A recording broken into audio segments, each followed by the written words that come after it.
Good morning all of you. हमारे YouTube channel geography junction पे आपका हार्दिक स्वागत है। आज हम पढ़ेंगे भारत का जो अपवा तंत्र है उसकी अपन बात कर रहे थे। तो आप पढ़ेंगे अपन भारत के अपवा तंत्र में प्रायद्वीपीय भारत की जो नदियां हैं वो किस प्रकार से अपना जल गिराती है। कुछ प्रायद्वीपीय भारत की नदियां हैं जो अरब सागर में अपना जल गिराती है और कुछ प्रायद्वीपीय भारत की नदियां हैं जो आपके बंगाल की खाड़ी में जल गिराती है। अब उनका उद्गम कहां से होता है, कौन कौन से राज्यों से वो निकलती है, अपन उनकी बात करते हैं। और वो खंबात की खाड़ी में गिरती है या अरब सागर में गिरती है या अपन कह सकते हैं बंगाल की खाड़ी में गिरती है। तो अपन बात करते हैं सबसे पहले जो प्रायद्वीपीय नदियां हैं, मुख्य रूप से अपन उनकी बात करते हैं। चल, जो प्रायद्वीपीय पठार का जो ढाल है वो लगभग पूर्व या अपन कह सकते हैं दक्षिण पूर्व की तरफ ढाल है, यानी बंगाल की खाड़ी की तरफ ढाल है प्रायद्वीपीय पठार का। तो अपन सबसे पहले बात, अधिकांश जो पश्चिमी घाट की अधिकांश जो नदियां हैं जो प्रायद्वीपीय भारत में या अपन कह सकते हैं अधिकांश जो प्रायद्वीपीय भारत की नदियां हैं जो बंगाल की खाड़ी में पश्चिमी घाट से निकलेगी और प्रायद्वीपीय भारत की नदियां बंगाल की खाड़ी में गिर जाएगी। जो बड़ी बड़ी नदियां हैं जैसे महानदी है, कृष्णा है, गोदावरी है, कावेरी है, ये क्या करेगी प्रायद्वीपीय भारत से निकलकर पश्चिमी घाट से निकल प्रायद्वीपीय भारत में बहते हुए और बंगाल की खाड़ी में अपने जल को गिराती है। कुछ छोटी छोटी नदियां हैं जैसे पश्चिमी घाट से निकलती है और वो अपना जो जल है पश्चिमी घाट से निकलने के बाद में अरब सागर में अपना जल डालती है।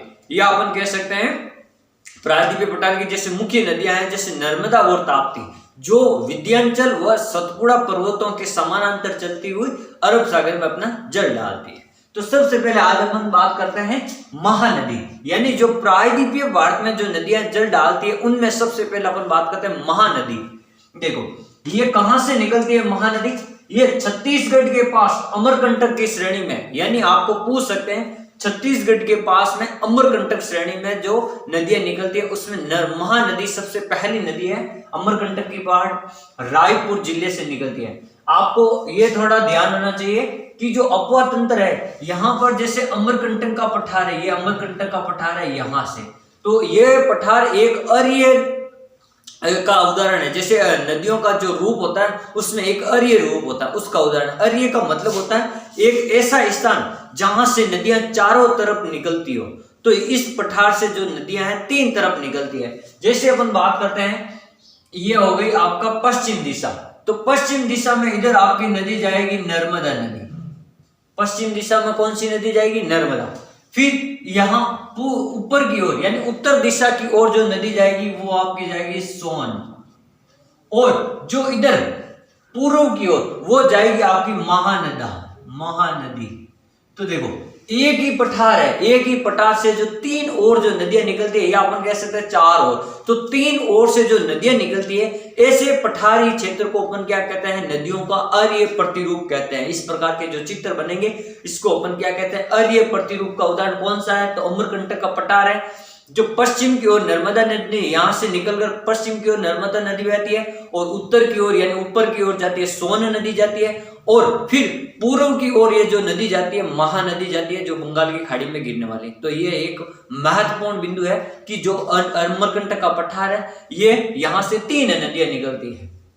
तो देखो अपन सबसे पहले बात करते हैं महानदी की। जो महानदी अमरकंटक श्रेणी के रायपुर जिले के पास में निकलती है, यानी अमरकंटक में श्रेणी है रायपुर जिले की, वहां से निकलती है। फिर ये उड़ीसा में, यानी ये मुख्य रूप से छत्तीसगढ़ और उड़ीसा में ये नदी चलती है, लेकिन ये जो इसका अपवा बेसिन है जैसे कुछ क्षेत्र कहीं दूसरे राज्यों से भी लगते हैं, तो अपवा क्षेत्र की दृष्टि से ये जो नदी है छत्तीसगढ़, उड़ीसा, महाराष्ट्र, मध्य प्रदेश और बिहार, इन राज्यों के भी कुछ भाग है जो अमरकंटक के पठार से मिलते हैं। तो इसलिए ये जो नदी है यहाँ पर अपने अपवा बेसिन में छत्तीसगढ़ से होते हुए उड़ीसा, छत्तीसगढ़, महाराष्ट्र, मध्य प्रदेश और बिहार और फिर ये उड़ीसा, यानी इतने राज्यों में ये अपवा बेसिन बना है। अपवा बेसिन का मतलब जहां से इस नदी को जल प्राप्त होता है, जहां से ये नदी गुजरती है, जहां जिस क्षेत्र से गुजरती है, तो वहां इसको क्या कहते हैं? अपवा क्षेत्र कहते हैं या जल ग्रहण क्षेत्र अपन कहते हैं, कैचमेंट एरिया। तो अपन बात करते हैं फिर इसकी जो सहायक नदियां हैं जैसे ईब, मोड, हासदो और तेल। ये जो तेल नदी है कई बार पूछी गई है कि तेल नदी किसकी सहायक नदी है, तो ये ध्यान रखना ईब है, मोड है और हासदो है और तेल। मुख्य रूप से तेल को याद रखना, इसकी किसकी, महानदी की, ये सहायक नदी है और ये इसकी कुल लंबाई है 857 किलोमीटर। ये है ना 857 किलोमीटर लंबी नदी है और ये लास्ट में जाके बंगाल की खाड़ी में मिल जाती है। बंगाल की खाड़ी में ये क्या करती है, एक डेल्टा का निर्माण करती है। जो प्रायद्वीपीय नदियां हैं जो बंगाल की खाड़ी में गिरती है, ये तीनों चारों बड़ी नदियां हैं, छोटे छोटे डेल्टाओं का निर्माण करती है। फिर बात करते हैं गोदावरी नदी। दक्षिण भारत की सबसे महत्वपूर्ण नदी है गोदावरी नदी, जिसको अपन वृद्ध गंगा की नदी कहते हैं या प्रायद्वीपीय पठार की सबसे लंबी नदी कहते हैं, या इसको अपन क्या कहते हैं, वृद्ध गंगा यानी बूढ़ी गंगा, या अपन कह सकते हैं पवित्र नदी भी कह सकते हैं प्रायद्वीपीय भारत की, या दक्षिण गंगा। क्या कहते हैं, दक्षिण गंगा। और दक्षिण भारत की, अगर दक्षिण भारत की आएगा तो कावेरी आएगा, लेकिन दक्षिण भारत आया तो प्रायद्वीपीय नदी कौन सी है, गोदावरी नदी। और वृद्ध गंगा भी कहते हैं भारत की सबसे पवित्र है दक्षिण भारत की नदी, तो ये ध्यान रखना। प्रायद्वीपीय पठार की सबसे लंबी नदी है, ये प्रायद्वीपीय पठार की सबसे लंबी नदी है, लगभग 1465 किलोमीटर इसका क्षेत्रफल, ये लंबी नदी है 1465 किलोमीटर। ये महाराष्ट्र के नासिक जिले में, ये महाराष्ट्र का एक नासिक जिला है, वहां की एक त्र्यंबकेश्वर पहाड़ी है। त्र्यंबक कहीं नाम लिखा आएगा त्र्यंबक, या कहीं आपको लिखा आएगा त्र्यंबकेश्वर की पहाड़ी से ये निकलती है। कहां से निकलती है, त्र्यंबकेश्वर की पहाड़ी से। और कर्नाटक, उड़ीसा और आंध्र प्रदेश में इसका अपुआ बेसिन है। जैसे महाराष्ट्र से निकली, फिर कर्नाटक, उड़ीसा और आंध्र प्रदेश में इसका क्या है, अपुआ क्षेत्र है। अपने बड़े आकार के कारण इसे वृद्ध गंगा क्या कहते हैं, इसे वृद्ध गंगा कहते हैं या दक्षिण गंगा कहते हैं, दक्षिण गंगा कहते हैं। इसकी सहायक नदियां हैं वेनगंगा, पेनगंगा, वर्धा और प्राणहिता। वेनगंगा, पेनगंगा, वर्धा और प्राणहिता, इंद्रावती और मानेर, ये मुख्य महत्वपूर्ण नदियां। ये कई बार नदियां पूछी जाती है, प्राणहिता और इंद्रावती नदी किसकी सहायक नदियां हैं, तो याद रखना इंद्रावती और प्राणहिता, मानेर और यहाँ वेनगंगा, पेनगंगा, वर्धा, ये सभी जो नदियां हैं गोदावरी नदी की सहायक नदियां। और ये जो नदी है बाद में जाकर कहा, ये बंगाल की खाड़ी में डेल्टा बनाते हुए बंगाल की खाड़ी में गिरती है। फिर अपन बात करते हैं कृष्णा नदी।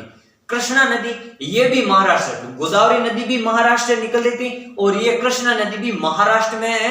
महाराष्ट्र के निकट ही है महाबलेश्वर एक स्थान है, वहां से निकलती है। महाराष्ट्र में महाबलेश्वर के स्थान के निकट से एक झरने से निकलती है। फिर ये महाराष्ट्र, कर्नाटक और फिर ये आंध्र प्रदेश, महाराष्ट्र, कर्नाटक और आंध्र प्रदेश से लगभग 1400 किलोमीटर लंबी है, यानी ये दूसरी लंबी नदी है गोदावरी के बाद में। 1400 किलोमीटर लंबी है इसकी लंबाई। इसकी सहायक नदी आपको ध्यान रखनी, कोयना, भीमा, तुंगभद्रा, घाटप्रभा आदि। कोयना, भीमा, तुंगभद्रा और घाटप्रभा, ये जो है कृष्णा नदी की प्रमुख सहायक नदियां हैं।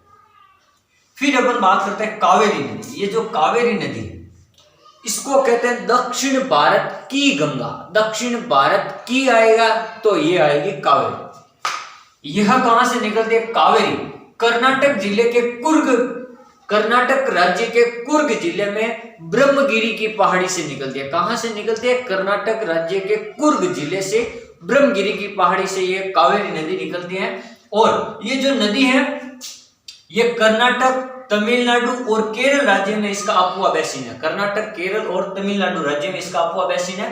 ये क्या करती है, मैसूर का पठार है ये कर्नाटक में, तो मैसूर के पठार में ये नदी है, एक शिव समुद्रम जलप्रपात का निर्माण करती है। शिव समुद्रम जलप्रपात का निर्माण करती है और इसे दक्षिण भारत की गंगा कहते हैं। दक्षिण भारत की गंगा, वो तो दक्षिण भारत की गंगा, ये दक्षिण भारत की गंगा, तो ये ध्यान रखना, इसे कहते हैं। और इसकी सहायक नदियां जैसे अपन बात करते हैं कावेरी की, सुवर्णरेखा, ब्राह्मणी, ये तो हो गई ये का। अब कुछ नदियां और है जो प्रायद्वीपीय भारत में बहती है। जैसे अपन बात करते हैं सुवर्णरेखा, ब्राह्मणी और पेन्नार। सुवर्णरेखा, ब्राह्मणी, पेन्नार और एक नदी और है वेगी। वेगी क्या है, वेगी, ये प्रायद्वीपीय पठार की कुछ और छोटी छोटी नदियां हैं जो बहती है और अरब बंगाल की खाड़ी में गिरती है। फिर अपन बात करते हैं अरब सागर की नदियां। अरब सागर की नदियों में मुख्य रूप से तो अपन दो नदियों के बारे में चर्चा करेंगे, जैसे नर्मदा और ताप्ती नदियां। बाकी 2-3 नदियां उनका उद्गम स्थान बताऊंगा। जैसे अपन बात करते हैं नर्मदा नदी। जो मैंने आपको बताया, ये अमरकंटक के पठार से निकलकर पश्चिम की ओर जाकर अरब सागर में मिल जाती है। देखो, ये जो नर्मदा नदी है ये अमरकंटक के पठार से निकलती है और बड़ौच के पास में ये क्या कर जाती है, अरब सागर में मिल जाती है। गुजरात का एक स्थान है बड़ौच। यह एक जवार नदमुख या एस्चुरी का निर्माण करती है। यहां कभी ये भी शब्द लिखा आएगा एस्चुरी, ये शब्द भी आपको कहीं लिखा मिलेगा एस्चुरी। वापस यहां लिख देता हूं, देखो